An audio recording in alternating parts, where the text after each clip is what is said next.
করতেছি তা ঠিক নেই ভাইজান।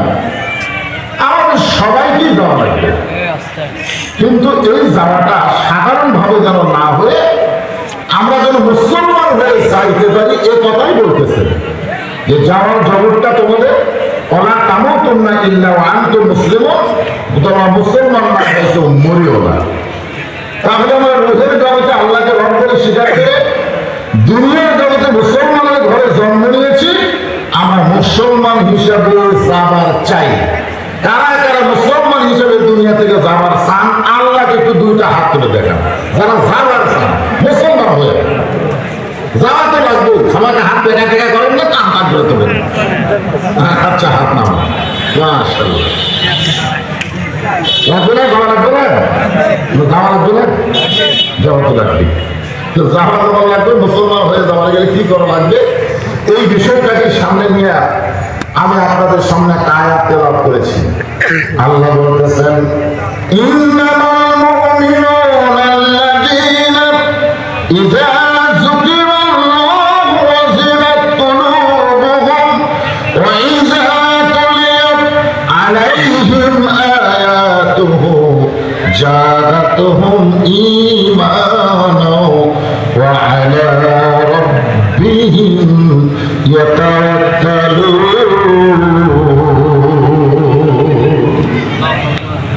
দিকে এক লোক বলছিলেন শয়তান পাথর বাড়তেছে এক ঠ্যাঙের উপর ভর দিয়ে। যারা হজ করছে তারা জানে, ওই জামরাতে গিয়ে শয়তান পাথর মারা লাগে, একটা এরকম থম আছে, এই থম এরকম এক ঠ্যাঙের পাথর পাথর বাড়তে হচ্ছে। তাই বলছিলাম এখানে শয়তান কোথায়? তুই একটা পাথর বাড়তেছিস একটা থমের উপরে, এখানে শয়তান কোথায়? ওটা শয়তান লড়াই। বললাম না, ওটা তো শয়তান না, এটা একটা হুকুম, আর সেই হুকুম পালন করার জন্য এখানে পাথর মারা লাগে। আমি বললাম ভাইজান, আমি একটা কথা শুনলাম। বলে কি? যে আপনি নাকি হজ করার আগে রিস্টপ শিখেছিলেন। তো আমার বলতেছে, আপনি কার কাছে শুনেছেন? ভাই এটাও শুনলাম আপনি ছেলেকে 16 বিঘা জমি দিয়েছেন, মেয়েকে নাকি 1 বিঘা দিয়েছেন। আপনি কেমনি শুনলেন? আমি বললাম পাগলা, ওই জায়গায় পাথর না মারে তুই কি মানে? কারণ শয়তানের তুই হল বড় শয়তান। কোরআনের ফারাজকে অস্বীকার করে নিজের ইচ্ছা মতো মানুষ রূপী শয়তান হয়ে যায়। যারা মানুষ রূপী শয়তান তারা কোনোদিন আল্লাহু আকবার এই শব্দ উচ্চারণ করতে পারবে না। কারণ শয়তানকে তাড়ানোর সবচেয়ে বড় মূল মন্ত্র হলো তার দিল দেওয়া। যদি কথাটা ঠিক আল্লাহ নবীকে তাকবীর দেওয়ার কথা বলেছেন, নবীকেই তাকবীর দেওয়ার কথা আল্লাহ বলেছেন। আর নবীর উম্মত হয়ে কোরআন শরীফ তেলাওয়াত শোনেন, জবান খোলেন না, তার মানে কি শয়তান ভিতরেই বসে আছে। তো টুটি চাপা ধরছে আপনাদের শয়তান, জীবন খারাপ করতেছে। উহুদের যুদ্ধে মুসলমানের পরাজয় হচ্ছে, তারপর এই জন্য এখন থেকে একটু সাইজ হন, সাইজ হন, যাওয়া লাগবে। এখান থেকে বাড়ি যাওয়ার কোনো গ্যারান্টি কারো আছে নাকি? আজকে একটা তকবীর হতে পারে আপনার জান্নাতের দরজা খোলার কারণ।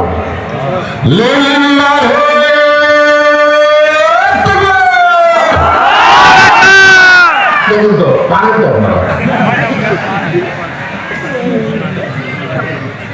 বিদেশ সত্যি আল্লাহ মুমিন কারা? আল্লাহ বলতেছেন কারা মুমিন? পাইকারে হারে সবাই তো মুমিন না, অনেক মানুষ নামাজ পড়াও মুমিন না। জানেন আপনি, নামাজ পড়তে গেলে কিন্তু ইমানদার না। আল্লাহ কোরআনে বলেন, ওয়ামিনান নাসি মান ইয়াকুলু আমান্না বিল্লাহি ওয়া বিল ইয়াউমিল আখির ওয়া মা হুম বিমুমিনিন।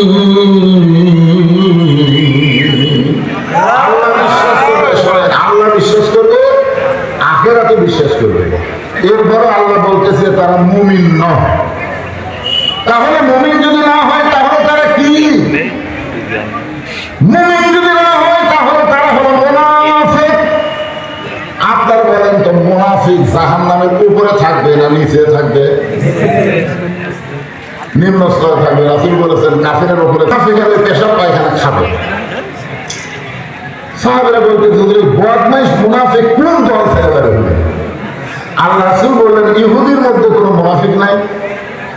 খ্রিস্টানের মধ্যে কোনো মুনাফিক নাই, কাফেরের মধ্যে কোনো মুনাফিক নাই। মুনাফিকের আবাদ হবে মুসলমানের ভিতরে। বর্তমান আমাদের বাংলাদেশ গোটা পৃথিবীর ভিতরে মুনাফিকের সবচাইতে বড় দেশ। মুখের সাথে কথার সাথে কাজের মিল নেই। খুব খেয়াল করবেন, আমরা মুসলমান হয়ে মারা যাবো, কি কাজ করলে মুসলমান হয়ে মরবো, এই জন্য আল্লাহ বলতেছে মুমিন কারা। টাইগার সবাই মুমিন না। মুমিনদের এক নম্বর বৈশিষ্ট্য হলো ইযা যুকিরাল্লাহু ওয়াজিলাত কুলুবুহুম। এই মুমিনেরা যখন আল্লাহর জিকির করবে তখন তাদের অন্তরের মধ্যে কম্পন সৃষ্টি হয়ে যাবে। আপনারা কি আমার কথা শুনতে পাচ্ছেন? এটা কোন জিকির? আজকে তো বাংলাদেশ জাকির পার্টি আছে, জাকির পার্টি। এখানে আল্লাহ কি বলতেছেন? ইযা যুকিরাল্লাহ ওয়াজিলাত কুলুবুহুম। কুলুবুহুম বলে অন্তরসমূহ।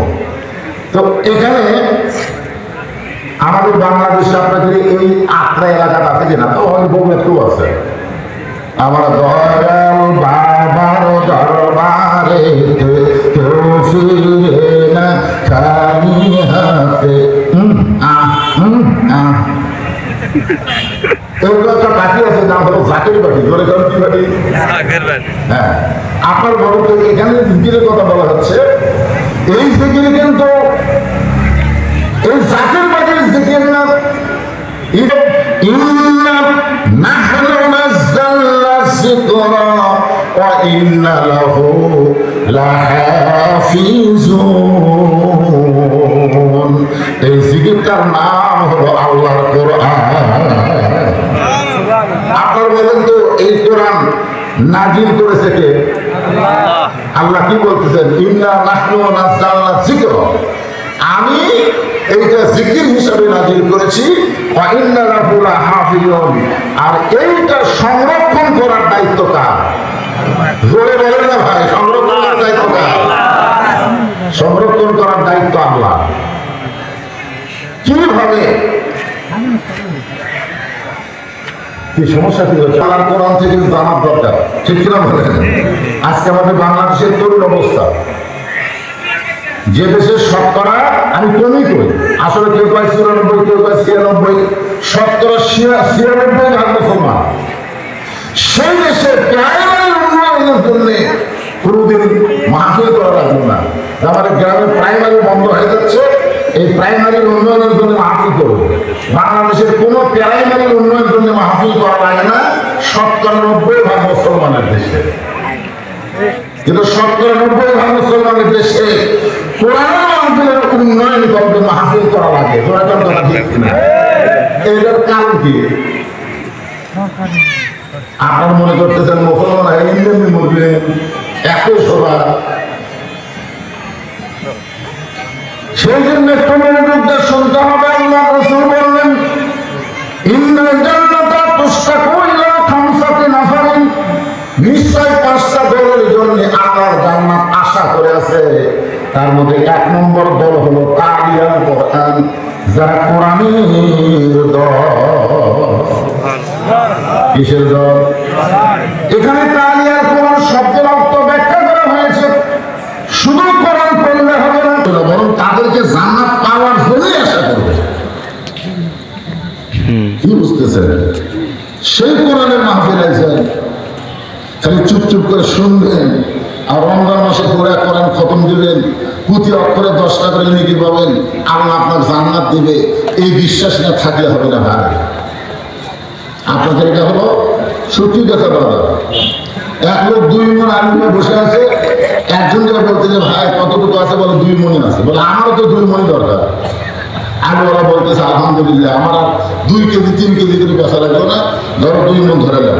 খরিদ্দার বলতেছে না ভাই ওজন করে দেবো।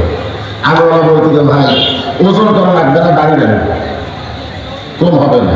খরিদ্দার বলতেছে ওজন করে দিলে তোমার অসুবিধা কি? ওজন করা হয়েছে 2 মণ 2 সের। তো বলতেছে আপনি না করলেন 2 মণ 2 সের যে বিষয় হলো। আলুওয়ালা বলতেছে 2 সের তোমার এই দিন দিলাম, এটার দাম দেওয়া লাগবে না, তুমি খালি 2 মণের দাম দাও, 2 সের ফিরি দাও। ও তখন ব্যাগের মধ্যে 2 শাড়ি টাকা বলতেছে আজকের মতো 2 শাড়ি দিয়ে দিলাম, আজকের মতো 2 শাড়ি দিলাম, 2 মনের দরকার নাই। আপনারা বলুন তো আলু দিবি না পিটন দিবি? কেড়ে পাবে তুমি 2 শাড়ির সম্পর্ক হবে 2 মনের সাথে। 2 মন যদি না আনিস 2 শাড়ি খাওয়া পাবি না। আজকে কোরআন তেলাওয়াত করে পুঁথি করে গেলে 10টা নিচে ধান্দা করতেছেন, আর কোরআন মোতাবেক চলার চিন্তা করতেছেন না। এরাও কোনোদিন এই 10টা নীতি পাবে না যতক্ষণ পর্যন্ত 2 মন আলুর মতন আল্লাহর কোরআনকে বাস্তব গ্রহণ না করবে। যতক্ষণ কথা ঠিক না, কোরআনকে গ্রহণ করা লাগবে। এই কোরআন গ্রহণ করলে মেয়ে মানুষ আছে মহিলা আছে তত চিল্লাচিল্লি করতে যাবে। চিল্লাছে একটু বলেন কি আপনাদেরও মান আছে তো? আমি সুচিকে এবার নতুন শিখাই। প্রত্যেক বছর আমি 3 শ্রেণীর লোকের বাস করি। একটা হলো যুবকদের, একটা হলো আমাদের মতন ঘুরাকে, আর একটা হলো মহিলাদের। ঠিক কিনা বলেন? ওনাদের মধ্যে সব খাওয়া আছে, কোনো খাওয়া বাদ নেই। যে খালি গোস্ত খাবেন তা না, গোস্ত আছে, মুরগি আছে, সব আছে। এজন্য মানুষ চুপ করেন, জবান বন্ধ রাখেন। আপনাদের মুখের কথা পরপর শুনতে পারলে পর্দা খেলা হবে। তাহলে কি বলতেছিলাম?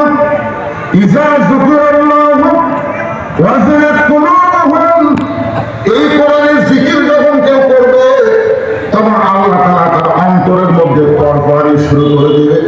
অন্তরের তরবারি হলো 80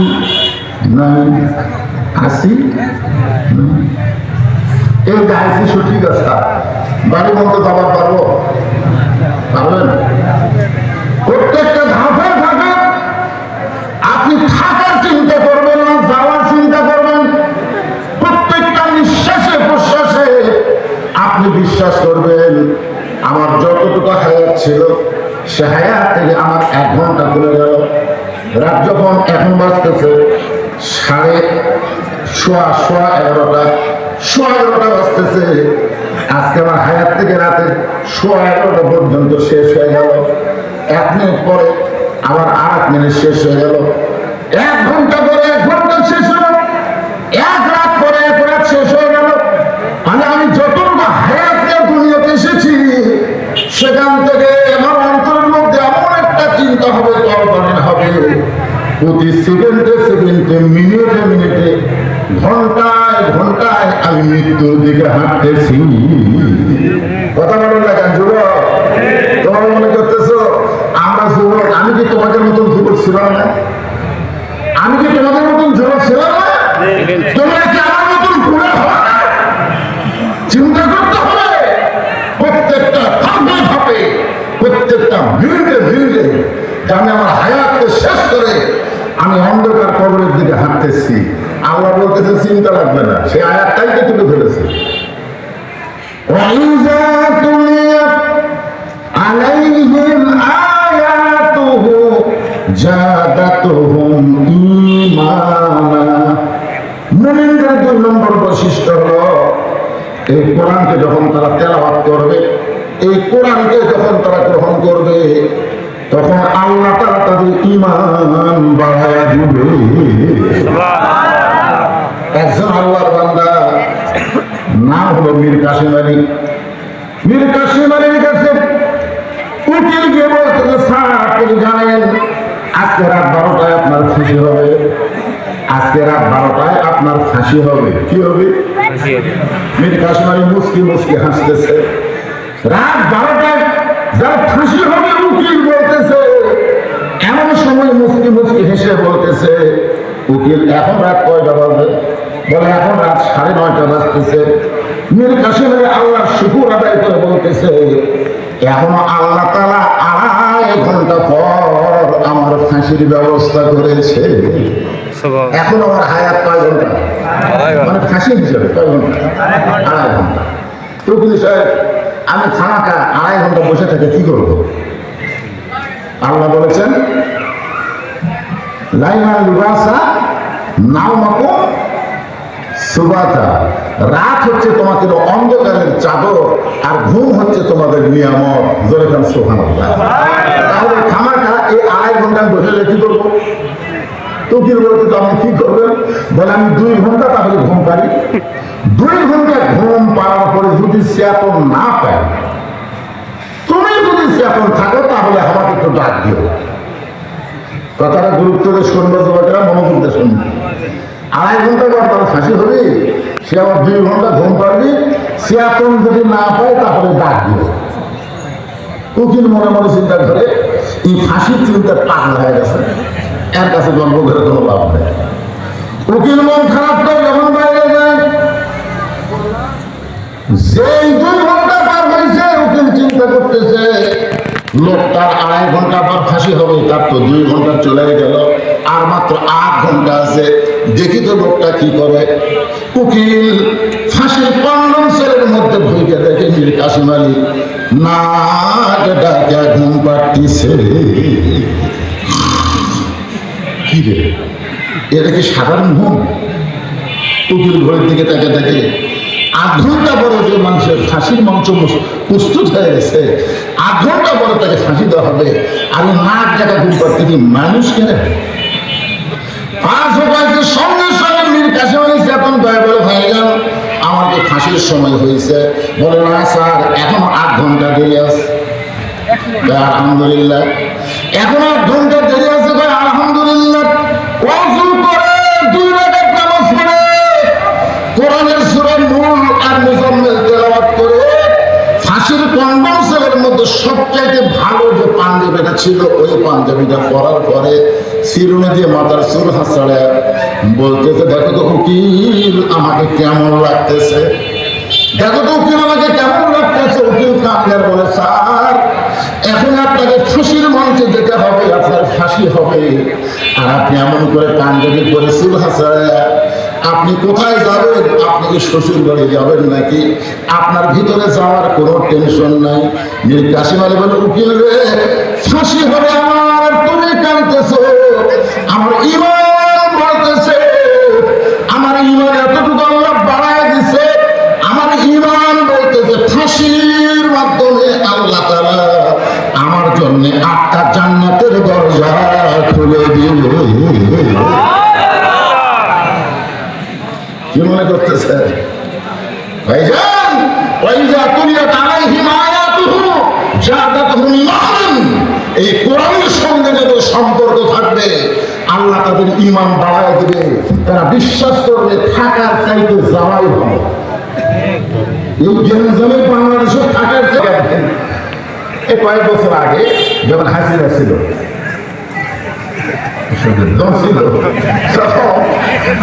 আমাকে এক ছেলে এসে বলতে, হুজুর আপনি যে জানেন যে সাইদি হুজুরের ফাঁসি হবে? আমার বলতেছে, আমি বললাম ভাই ফাঁসি তো হবে না রে, ফাঁসি রায় দিচ্ছিল, সে থেকে আবার যাবজ্জীবন হচ্ছে, মানে মরা পর্যন্ত জেলখানে থাকা লাগে। না হুজুর রায় পাল্টে যাচ্ছে, আমি জানাই। আমি বললাম রায় আবার পাল্টিচ্ছে, এছাড়া না সারা সব আন্দোলন করতেছে সাইদি হুজুরের ফাঁসির জন্য, আপনি শোনেন নাই? আমার মনে হয় যত ওয়াজ করেন হুজুর ফাঁসি আটকাবার পারবেন না। এই কথা শুনে আমার মনটায় খুবই কষ্ট লাগলো, কারণ আমরা যত বক্তা, অধিকাংশ বক্তা কিন্তু আল্লামা সাইদি হুজুরকে অত্যন্ত মহব্বত করি। তখন আমি বললাম ভাই চলেন চা খাই, ও চাষ করে নিয়ে যে এরপরে এত বড় একটা খুশির খবর দিলে সাইদি হুজুরের ফাঁসি হবে, এই জন্য তোমার চা করবো। ওই তখন চা খাচ্ছে, 1 কাপ খায় আর 1 কাপ নিবে, তখন আমি বলতে ভাই যান সাইদি সাহেবের ফাঁসি হবে, এটা আপনি আমাকে বললেন, কিন্তু তোমার যে মৃত্যু হবে না, যে বলছে তোমার মৃত্যু হবে তখন চুপ করছে, তখন চুপ করবেন। আমার তো সাইদির ফাঁসি চিন্তা করতে করতে আমার নিজের মরার কথাই তো পাগলা, তোমরা যারা অন্য ফাঁসি চিন্তা করো তো অমুকের ফাঁসি হবে, অমুকের ফাঁসি হবে, অমুকের ফাঁসি হবে, কিন্তু তুমি বলো তো ফাঁসির কিন্তু একটা সময় আছে। যেটা মীর কাসিম আলীর গল্প করবি তাদের কোনো সময় আছে? তখন ওই চা খেতে বলতে যারা মৃত্যুবরণ করবে এদের কোনো সময় নাই। ফাঁসির তো তারিখ আছে, মরার তো তারিখ নাই। আমার ফাঁসি যখন হবে তখন রবীন্দ্রসঙ্গীত করে ফাঁসির দড়িতেও জমা দিলে কখন তখন না হতো, ফাঁসি যখন হবে তখন কলমা পড়বে, তখন তৌবা করবে, তখন জিকির আজকার করবে। তাহলে ফাঁসি কার্যকর করার সময় কলমার জিকির করতে করতে তারা ফাঁসি পর্যন্ত হবে, আর যারা বয়ে হবে তারা কলমা বলার গ্যারান্টি খেলা আছে। তবে হুজুর মরার সময় কলমা বলার তো গ্যারান্টি নেই, এখন বল তো কোনটা ভালো। তখন স্যার না খেয়ে বলতে আপনার কথা মতো তো ফাঁসি হবে।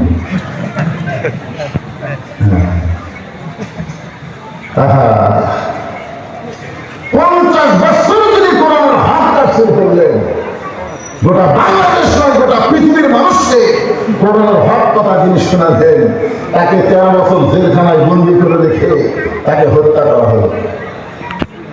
এর হাদিস থেকে বলতেছি, তার মধ্যে 1 নম্বর কথা হলো কারিয়াল কোরআন। এখন আপনাদের কাছে আমার প্রশ্ন হলো, যে কোরআন তেলাওয়াত করলে যা দেখুন ঈমান বেড়ে যাবে, শুধুমাত্র কোরআন তেলাওয়াত করা না, কোরআন পড়তে। আমরা বাংলাদেশে আল্লাহর কোরআনের বিজয় কথা হয় না, বিজয় যদি কোরআনের বিজয় হয়, এই 90 মুসলমানের দেশে প্রত্যেকটা প্রাইমারিকে হাফেজি মাদ্রাসা হিসাবে সরকার স্বীকৃতি দিবে। কারণ খায়রুকুম মান তাআল্লামাল কোরআন ওয়া আল্লামা। ওই ব্যক্তির চাইতে দামি কোনো ব্যক্তি নাই যে ব্যক্তি আল্লাহর কোরআন শিখেছে এবং অপরকে কোরআনের শিক্ষা দেয়। আপনারা বলেন তো, মুসলমান হিসাবে আল্লাহর কোরআন শিক্ষা করা সুন্নত না নফল? এবারে কোরআন দিকে তাকায় বলেন তো, সত্যি কথা বলেন, মুসলমান হিসাবে আল্লাহর কোরআন শিক্ষা করা সুন্নত না ফরজ? এটা কি ফরজ? ফরজে কিফায়া না ফরজে আইন? ফরজে কিফায়া বলুন না, জানাজা নামাজ কি ফরজে কিফায়া, আর 5 ওয়াক্ত নামাজ ফরজে আইন। 5 ওয়াক্ত নামাজ আদায় করা যেরকম ফরজে আইন, আল্লাহর কোরআন শিক্ষা করা মুসলমানের জন্য তেমনই ফরজে আইন। আজকে যদি আল্লাহর কোরআনকে শিক্ষা করা ফরজে আইন হিসাবে মুসলমান মেনে নিত, তাহলে শিশু বাচ্চাকে, মাসুম বাচ্চাকে আগুন বাগুন গরম সাগর ঝাগরভাবে এই মিথ্যা শিক্ষা দেওয়ার জন্য প্রাইমারির দিকে কোনোদিন নিয়ে যাইত না। বলে কথা ঠিক?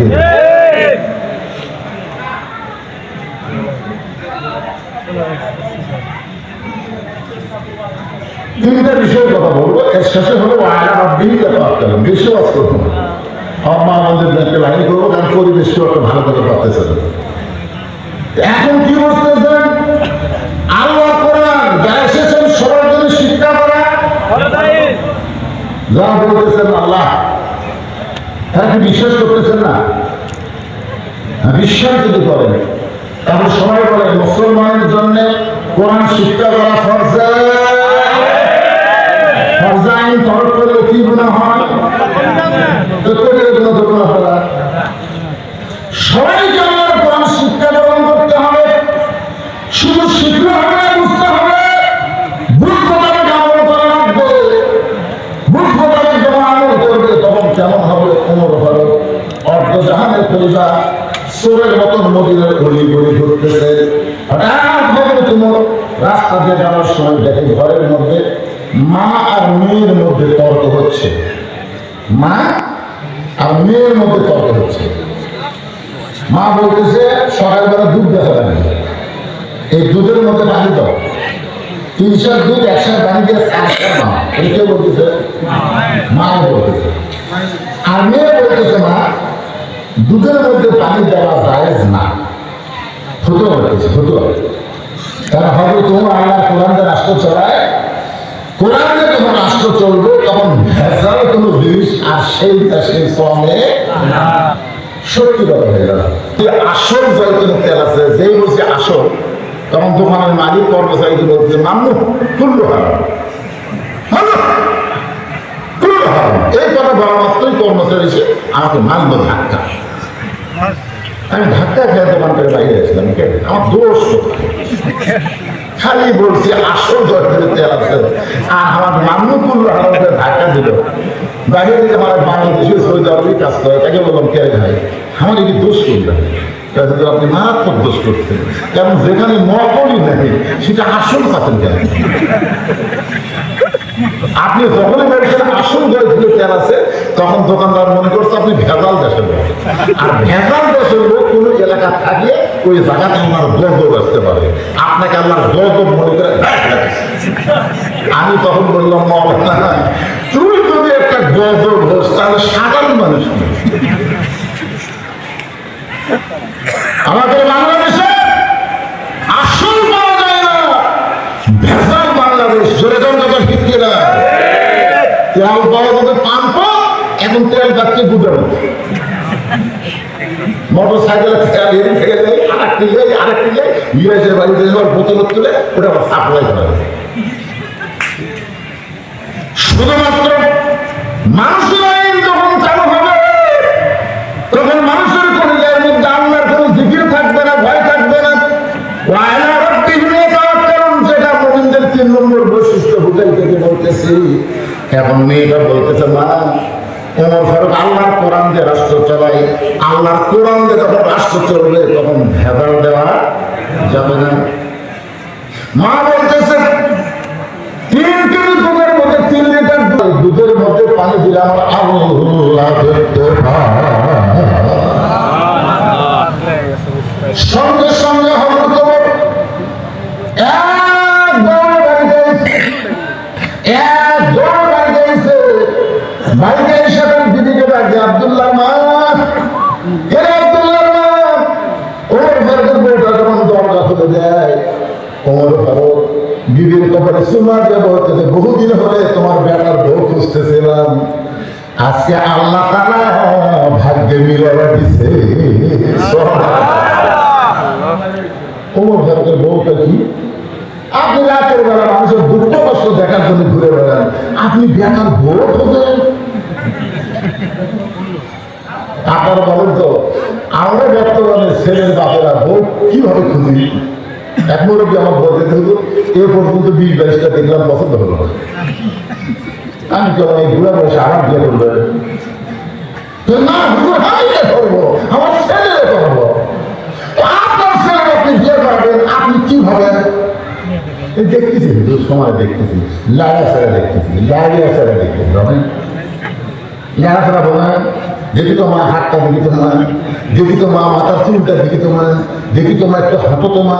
এই যে নাড়াফাড়া করতে করতে মিন সারে অসল খান্না ওই বুড়ে একটু শয়তান হয়ে যাচ্ছে, ওর মন চাচ্ছে আরো লাগবে আরো লাগবে। বিয়ে করবো তো লাড়া দেবে না, বিয়ে করবো লাগে ফেলে এই সব বুড়ে নিজে লুচ্চা হয়ে গেছে, লুচ্চা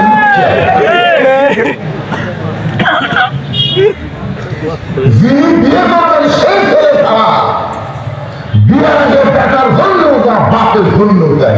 যেরকম কথা ঠিক, বিয়ের আগে বেটা ধন্য যা বাপের চাই না। হ্যাঁ, ওর ঘরে কি হবে বেটার বউ কথা কি হবে?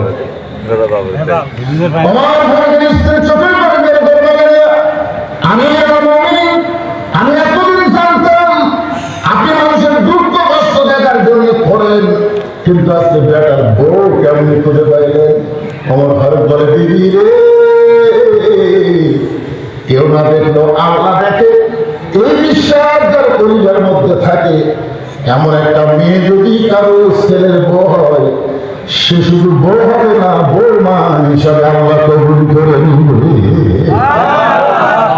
একটু মনোযোগ দিয়ে শুনবেন, এই কোরআন কিন্তু আমরা গ্রহণ করবো, তখন আল্লাহর প্রতি কেমন তাওয়াক্কুল, কেমন বিশ্বাস আমাদের হবে, কেমন বিশ্বাস হবে। রোম সম্রাট কাইসার এরকম কোরআনওয়ালা একজনকে নিয়ে যায়, তার রাজ দরবারে বলতেছে একটু খেয়াল করবেন 5টা ভোটের জন্য আপনার জান্নাত আশা করে আছে। তার মধ্যে 1 নম্বর হলো আলিয়াল কোরআন। তাকে বলতেছে রে মুসলমান, আমরা হলাম খ্রিস্টান, মুসলমান আমাদের সবচেয়ে বড় শত্রু। আল্লাহ রাসূল বলেছেন মুসলমানের সবচেয়ে বড় দুশমনের নাম হলো ইহুদি। সবাই মুসলমানের শত্রু, তো 1 নম্বর হলো ইহুদি, ইহুদি হলো ইসরায়েল। 1 নম্বর কি? ইহুদি। মনোযোগ দিয়ে শোনেন। 2 নম্বর হলো খ্রিস্টান, খ্রিস্টান হলো আমেরিকা। 3 নম্বর হলো হিন্দু বৌদ্ধ, এই বিজাতেরা, এরা হলো ভারত। আমাদের চাষ করে এখন কি দরকার জানেন? এক দল কয় আমেরিকা আমাদের হাতে আছে, সাইড থেকে আর এক দল কয় ভারত আমাদের হাতে আছে। এখন আপনারা যারা কোরআনের মাধ্যমে বসেছেন, আপনারা বলেন তো আমাদের সাথে কি আছে? না, এটা তোমার পারতেছে না, এটা ক্লিয়ার করা লাগবে। আমাদের সাথে কি আছে সেটা ক্লিয়ার করা লাগবে। আমরা যদি আমাদের সঙ্গে থাকে তাহলে আমাদের অবস্থাটা কি হবে? এই কিছুদিন আগে আপনারা দেখবেন ফেসবুকে ভারতের একজন নেতা বলতেছে বাংলাদেশকে গিলা খাতে আমাকে 15 মিনিট টাইম লাগবে। কয় মিনিট? 15 মিনিটই লাগে বাংলাদেশ গিলে যাবে। একবার যদি ধর বলেন তাহলে বাংলাদেশ পলার কোনো জায়গা পাবে না। একদিন তো বাংলাদেশ পলাবে, সেইটা হলো সাগর। বাংলাদেশের সব মাছ তো সাঁতার জানে না। এখন আপনি কি করবেন? একটু মনোযোগ দিয়ে শুনবেন। আমরা এমন একজন জাতির পিতা পাইছিলাম, আমরা এমন একজন জাতির পিতা পাইছিলাম, আমাদের জাতির পিতা হযরত ইব্রাহিমকে চড়কের উপর বসে রাখছে, বাবা আদর রশি ধরে টানতেছে। আমাদের জাতির পিতা কার জাতির পিতা? স্বীকার করেন, মিল্লাতা আবিকুম ইব্রাহিম ওয়া সাম্মাকুমুল মুসলিমিন। বাবা রশি ধরে টানতেছে, নিচে নমরুদের চূড়া দাঁড় করে চলতেছে। মনে করেন ভারত হলো নমরুদের চূড়া, আর আমরা হলাম ইব্রাহিমের সন্তান, আর সরকার হলো আজর। টানতেছে আমেরিকার দিকে যাবেন না ভারতের দিকে যাবেন? আমরা হলাম বুনিয়ালিস ইব্রাহিমের সন্তান। আমরা কার সন্তান? কথা বলেন। এখন মনে করেন আমেরিকা আর ভারত এটা হলো আগুনের চুলে। এমন সময় জিবরাইল এসে বলতেছে, ওগো আল্লাহর নবী ইব্রাহিম, আপনি যদি চান, মুসলমান তোমরা যদি চাও আল্লাহ সব কিছু করতে পারবে। এই জন্য আল্লাহ বলেছেন আস্তাইনু বিস-সাবরি ওয়াস-সালাহ, যদি আমার কাছে কিছু পাবার চাও ধৈর্য আর নামাজের মাধ্যমে চাও। চাওয়ার একটা সিস্টেম আছে। আপনি যদি চান, আল্লাহ আমাকে 600 টাকা দিয়েছে, এই 600 টাকার মধ্যে একটা পাতার বাতাস দিব, আগুনের চুলা সাগরের মধ্যে গিয়ে নিভা যাবে। আগুনের চুলা সাগরের মধ্যে গিয়ে নিভা যাবে।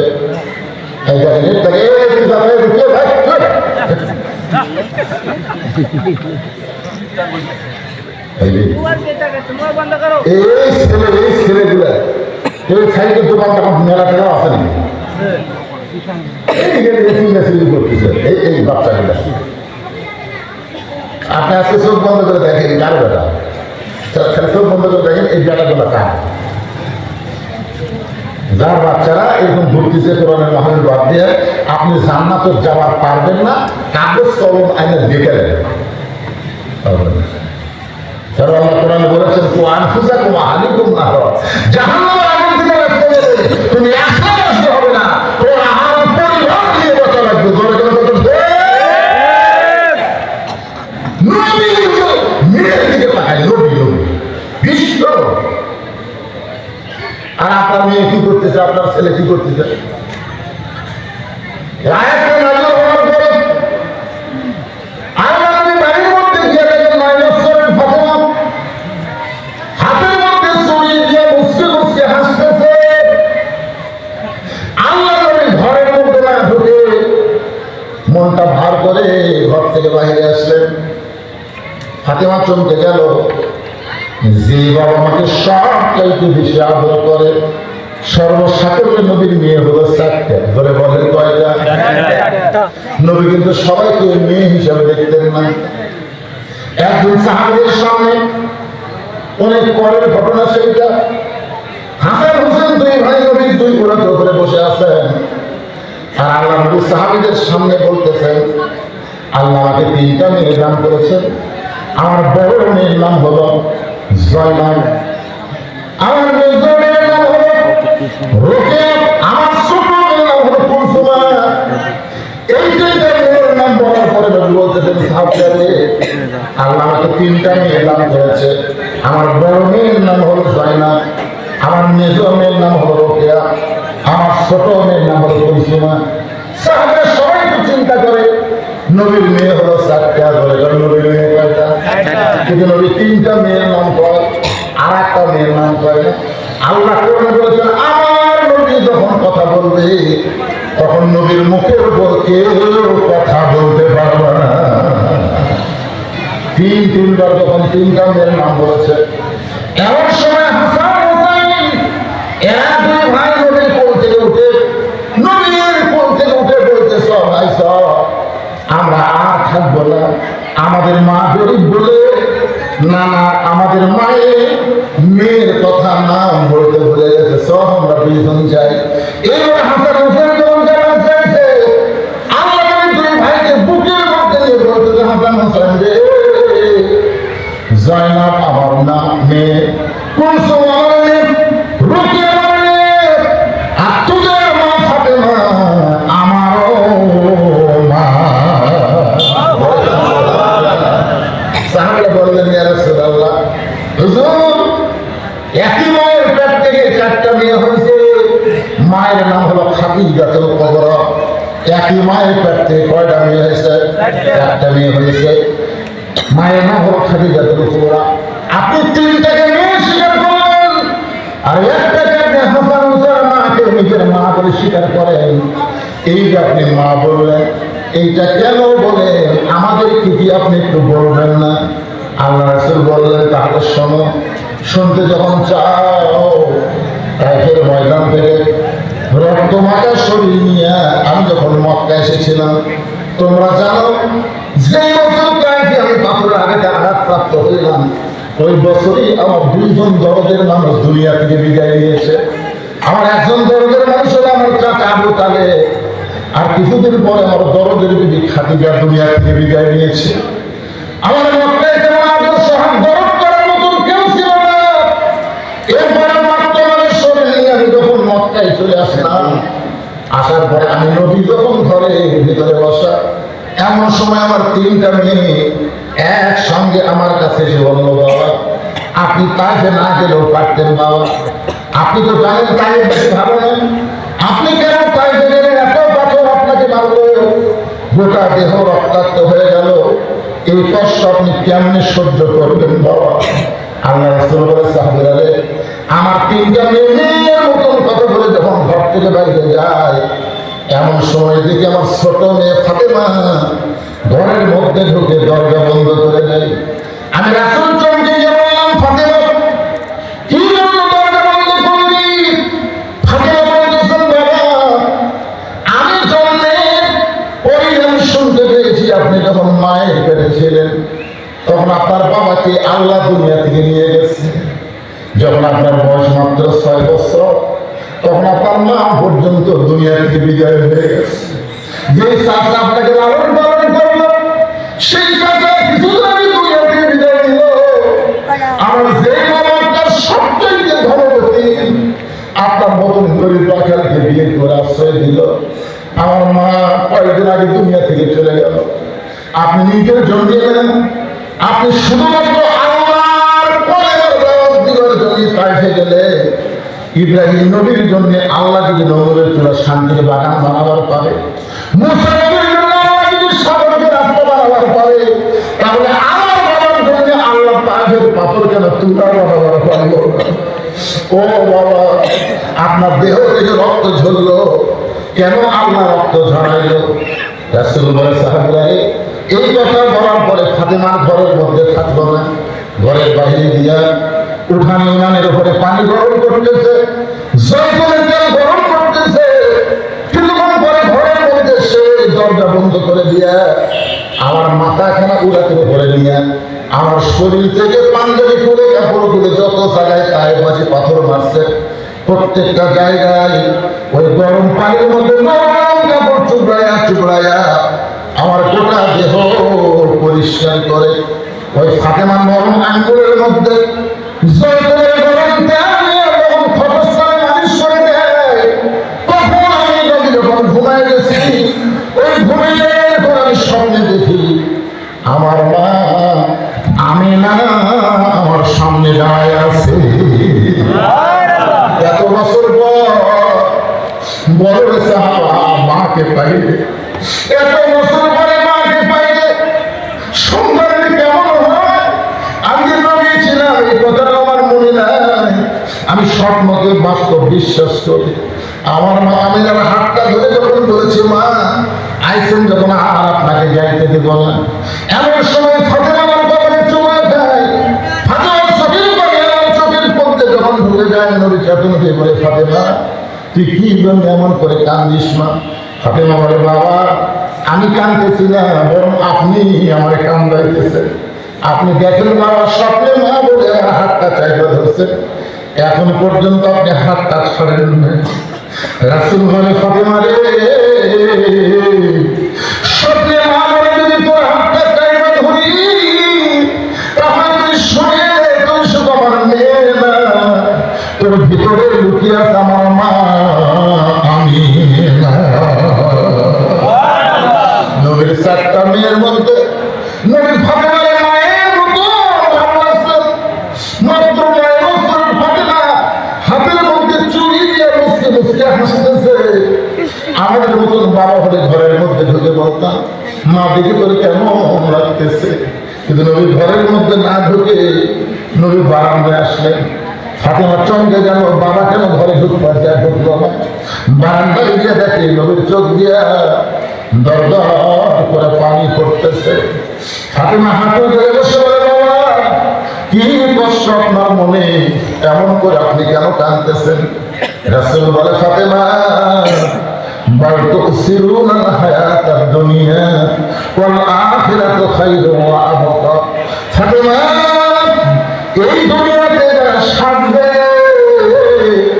আখিরাতের শ্বাস আল্লাহ কমায় দিবে। এর বেশি আমার নবী বলে নাই। এই কথা বলার মাত্র ফাতেমা হাতের চুড়ি খুলে মাটি খাইলেন। নবী আমার গোড়ায় গিয়ে চুড়ি চুড়িকে খুলে জামার পকেটের মধ্যে ঢুকাই। ফাতেমা বলে বাবা যেই চুড়ি হাতে দেওয়ার কারণে আপনি মন খারাপ করে বারান্দায় দাঁড়ায় কাঁদলেন, আজকে সেই চুড়ি কেন জামার পকেটের মধ্যে ঢুকাই দিলেন? রাসূল বলে ফাতেমা রে,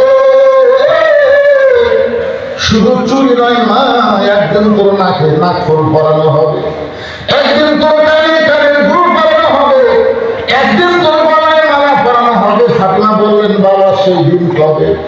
রাসূল বললেন যেদিন তোমার বিবাহ হবে। ফাতেমা মেয়েরা কেবলমাত্র এক ব্যক্তির জন্য শাস্তি পাবে, ওই ব্যক্তি হলো তার স্বামী। স্বামী ছাড়া অন্য কারো জন্য মেয়েরা শাস্তি পারবে না। আমার মায়ের যারা পর্দার অন্তর আছে মা, আমি শুনেছি আত্মায় রানীনগরের মেয়েরা নাকি মাথার চুল বেঁধা খায়। ও মা, মেয়েরা মারা গেলে মেয়েরা 5টা কাপড় দেয়, তার মধ্যে একটা কাপড় হলো মাথা। মরার পরে মেয়েদের মাথা যদি বাঁধা লাগে, সেই মাথার চুল যদি মেয়েরা বেঁধা খায়, ওই মেয়েরা কিন্তু জান্নাতে যাওয়ার পারবে না। আমার মায়ের মাথার চুল পর্দার মধ্যে রাখতে হবে, নিজের স্বামী ছাড়া অন্য কোন পর পুরুষ যেন মাথার চুল না থাকে। এইটাই হলো নারীদের একটা পর্দার হুকুম। ধরে কোন ঠিক না? আপনার বাচ্চারা এই যে ছেলেরা খেলতেছে, দৌড়াদৌড়ি করতেছে, এই যে আপনার ছেলেরা আপনি খেয়াল করতেছেন না যে আমার ছেলে 12 বছর বয়স, 13 বছর বয়স, এই বয়সে এরকম করবি, এই বয়সে এরকম করবি, এটা তো আপনার কথা বলে হবে না। রাসূল কি বলে আগে সেটা দেখা লাগবে। আর রাসূল বলতেছেন 7 বছর থেকে, খেয়াল করেন কয় বছর? 7 বছর থেকে নামাজের তালিম দাও, আর 10 বছর থেকে জোর করে। এই যে দুটো বসে আছে দেখেন, এই দুটো বসে আছে কি সুন্দর, বিশ্বাস হচ্ছে না? কবিলা দেখেন, আপনার বিশ্বাস যদি না এই দুটো কবিলা দেখে এতে মা ভালো ভালো মায়ের পেটের সন্তান, এরা জন্মের সমস্ত দ্বারা ভালো হয়ে গেল। 2 আনা পরে ভালো, 8 টাকা যদি থাকলো, বুঝতেছেন না? মায়ের পেটের বাচ্চা আছে, মা যখন নামাজ পড়বার যায়, 4 মাসের বাচ্চা নিয়ে মা যখন রুকুর থেকে সেজদায় গেছে, এমন সময় ফেরেশতারা বলতেছে আল্লাহ দেখো তোমার বান্দি নামাজ পড়তে যায়, পেটের বাচ্চা পেটের মধ্যে দুমো খাচ্ছে, আল্লাহ বাচ্চার কি কষ্ট হচ্ছে না? আল্লাহ বলে এই ফেরেশতা সাক্ষী থাক, যে মা পেটে বাচ্চা নিয়ে নামাজ পড়তেছে, এ মা শুধু নিজে নামাজ পড়তেছে না, পেটের বাচ্চাকেও নামাজই বানায় দিচ্ছে। এই যে হোটেলের দরজা রমজান মাসে পর্দা দিয়ে ভিতরে তারা খান, আপনি খেয়াল করে বিশ্বাস করেন, যারা রমজান মাসে দিনের বেলা খায়, ওরকের মা, উনি যখন মায়ের পেটে ছিল তখন রমজান মাসে রোজা ছিল না। সোজা দেখেন, এটা বাস্তব 100 হবে। আমার এলাকার এক ছেলে 11 মাস আমার খিদা কম, রমজান মাসে খালি খিদা লাগে। আমি বললাম তোর মা বাচ্চা আছে, তোমার কাছে তোর মা কেমনি দাম যাস না, ওই মায়ের কাছে কেউ বলতে পারে 11 মাস আমার খিদা কম, রোজার মাসে খিদাটা বেশি কেন? আমার মা বলতেছে জিব্বার কামড় দিয়ে এই গোপন খবর। মা কি খবর? বলে সর্বনাশ করছে তোর দাদি। তুই যখন পেটে আসলি রমজান মাসে তোর দাদি হবে বলতে বৌমা এবার আর রোজা থাকো না, রোজা থাকে পেটের বাচ্চা শুকে দেবে, খালি তুই কি কাঁদা খাওয়ার জন্য আমি রোজা মাসে খাসি, আমিও খাচ্ছি, তুইও পেটের মধ্যে খাইছো, এই জন্য তুই পেটের মধ্যে থেকে মাল হয়ে বেড়াচ্ছে, মাল। আজকে যে বাচ্চার দৌড়াদৌড়ি করতেছে, কোরআনে মাহফিল বসতেছে না, বিশ্বাস করেন, ওই যখন মায়ের পেটে ছিল, ওর মা তখন পেটে তুলে গোটা পা ঘুরিয়েছে, ওই পেটের মধ্যেই ঘর নিয়ে বেড়ানো হচ্ছে, মেয়ের বেড়া বসবে। একজন খ্রিস্টান বলেছে, খ্রিস্টান বলেছে তোমরা যদি ভালো একটা সন্তান চাও, ভালো একটা মায়ের দরকার। জোরে বলে কিসের দরকার?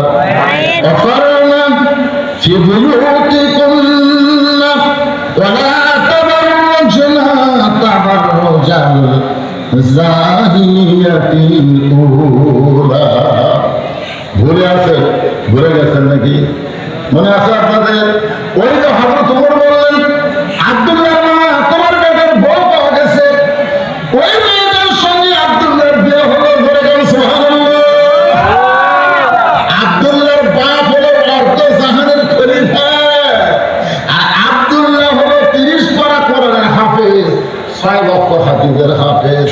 আর সেই ছেলের সঙ্গে বিয়ে হলো, কেউ না দেখলে আল্লাহ দেখতেছে, এই কোরআনের বিশ্বাস করে যায় থাকার কারণে। ইতিহাসের মধ্যে আছে ওই মেয়ে আব্দুল্লাহ তাকে বিয়ে করলো, ওই মেয়ের পেটের ছেলে, তার নাম হচ্ছে উমর ইবনু আব্দুল আজিজ। উমর ইবনু আব্দুল আজিজ, ও যে মেয়ে ছেলে, উনি যখন খলিফা ছিলেন, সেই সময় আল্লাহ তাআলা মানুষকে আল্লাহর কোরআনকে গ্রহণ করার জন্য মানুষের ঈমানটা এত বাড়িয়ে দিয়েছে। ঈমান বাড়ার 1 নম্বর লক্ষণ হলো আকিমুস সালাত ওয়া আতুজ যাকাত। আল্লাহর নামাজ কায়েম করা লাগবে, যাকাত দেওয়া লাগবে। শোনেন, আমাদের বাংলাদেশে এই বছর হিসাবে বলেছে 1200 মানুষ 1000 কোটির চাইতেও বেশি সম্পদের মালিক। কত মানুষ? খেয়াল করেন ভাই, 1200 মানুষ, গোটা বাংলাদেশে 1200 মানুষ, তাদের সম্পদের পরিমাণ 1000 কোটির চাইতেও বেশি। প্রায় 2000 মানুষ, তাদের সম্পদ 500 কোটির চাইতেও বেশি। প্রায় 10,000 মানুষ, যাদের সম্পদ 100 কোটির জায়গায় চাইতেও বেশি। আপনি বলেন তো আমাদের দেশে নামাজ হচ্ছে একতলা সাহেব, কোন সাহেব?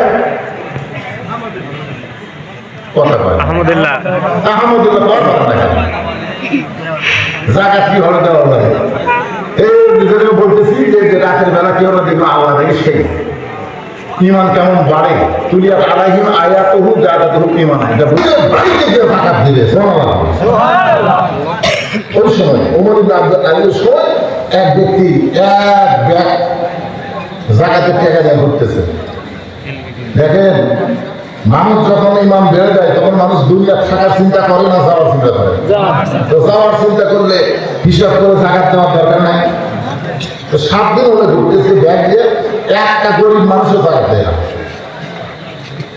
তো কেউ হয়তো জাকাত দিবে না, ওরা বলে ইয়া কানা বুঝো ইয়া কানা স্তাইন, আল্লাহর ইবাদত করে আল্লাহর কাছে আমরা সাহায্য চাই। যদি আল্লাহ দেয় তাহলে তোর কাছে হাত পাতার দরকার কি?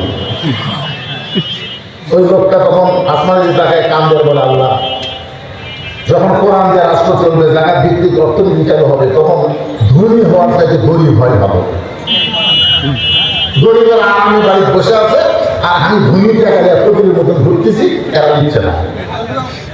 7 দিন ঘুরে ঘুরে কোনো গরিব তখন পাইনি, মনের দুঃখে মরুভূমির গেছে। মরুভূমির জায়গা থেকে গাছের ছায়া একদিন ছিল বস্তা মাথা দিয়ে, যখন কি মাথা দিয়ে লোকটা বলতে যায় 7 দিন ঘুরে ঘুরে গরিব পাচ্ছি, খুশি হয়ে জোরে একটা সালাম দিতে, আসসালামু আলাইকুম।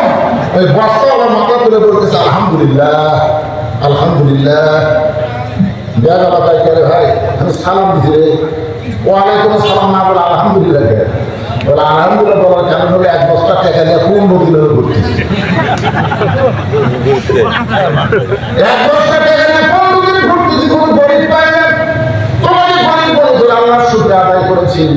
আল্লাহ কোরআনকে বাস্তব যখন মানুষ গ্রহণ করবে, আল্লাহ বলতেছেন ফালিয়াবুদু রাব্ব হাযাল বাইত আল্লাযী আত'আমাহুম মিন জু'ইন ওয়া আমানাহুম মিন খাউফ।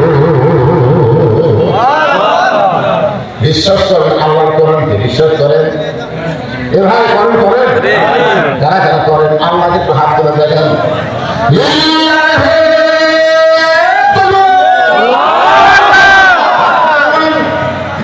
দরকার হলো রাসূল বলেছেন মান সাআল্লাহু তাআলা আশ-শাহাদাতা বিসিরকি বাল্লাহুল্লাহু তাআলা বিশ-শাহাদা ওয়া মাতা আলা ফিরাশিহি রাওয়াহুল বুখারী কিতাবুল মাগাজি। এই কোরআনকে বিজয়ের জন্য, এই কোরআনকে বিজয়ের জন্য প্রয়োজন হবে শহীদ শাহাদাতের তামান্না নিয়ে যারা কোরআনের কর্মী হবে, ওই মা তাআলা ফিরাশিহি, সে যদি নিজের বিছানায় মৃত্যুবরণ করে, বাল্লাগাহুল্লাহু মানাজিলাশ শুহাদা, আল্লাহ হাসরের ময়দানে তাকে শহীদদের কাতারে দাঁড় করায় দিবে। খালি সুবহানাল্লাহ বললে হবে না।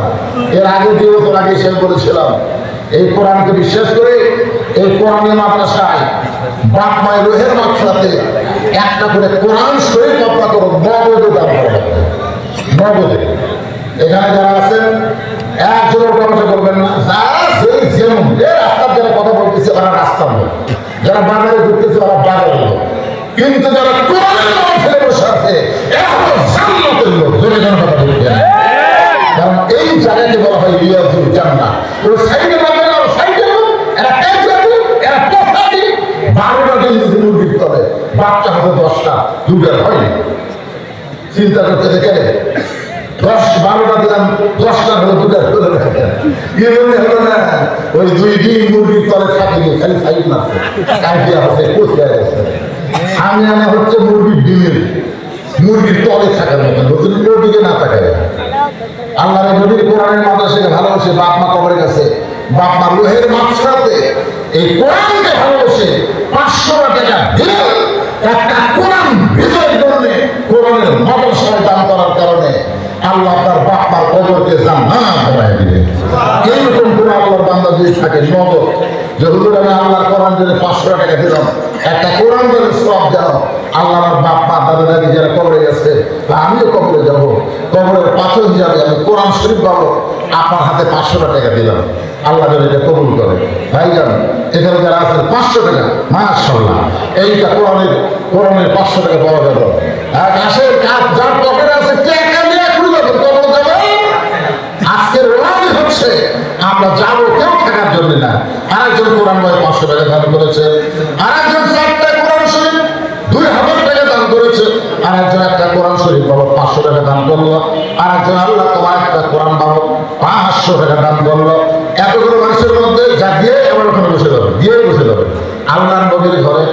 এই মাদ্রাসায় কোরআন হাফেজকে দেখলে 4 জনের মধ্যে পানি দেওয়া হলো, 4টা কোরআনের পাখি দেখলে না দিলে আপনি বসে থাকবেন, আপনার কাছে রুমাল যাবে, গামছা যাবে, 10, 20, 50, 100 টাকা যা পারেন তাই দিবেন। উঠবেন কেন? আপনারা তো সেই লোক, আপনারা কোটাল লোক না, আপনারা বসে থাকবেন। আল্লাহ এই ফাঁকে একজন কোরআন শরীফ বাবা 500 টাকা দান করলো, আর একজন কোরআন বাবা 500 টাকা দান করলো। আমার মায়ের পর্দা আছেন মা।